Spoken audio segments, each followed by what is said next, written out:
not gonna freaking lie. Emotionally, I just want to cry for Kaneki as he so desperately tries to get his legs, which represent his many emotions, and his centipede was flexible with many, many, many opportunities and emotions.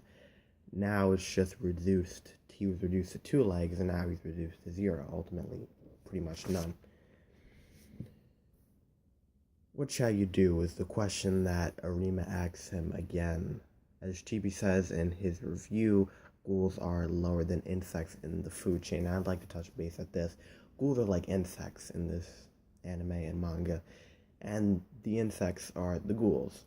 So, as they do represent the insects and the ghouls represent, I can't even process, but as the butterfly desperately tries to fly away to new beginnings, it is left in this illusion of it thinks it has an infinite amount of opportunities when really it's a very limited amount of things that it's going through.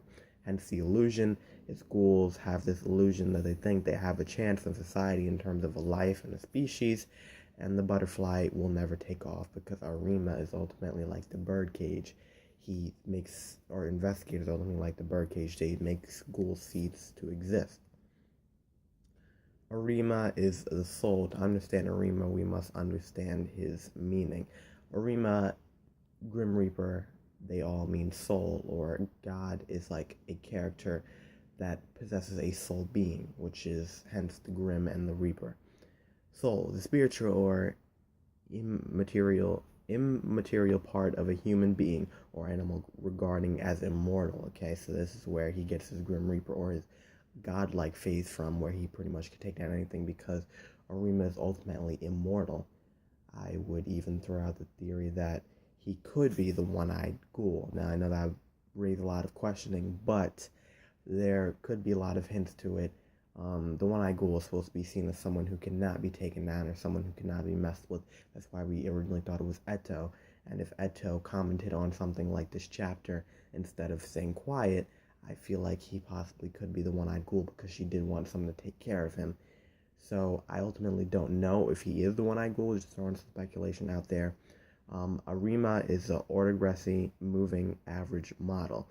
In statistics, it's I guess, like a robot because it's autography and auto moving.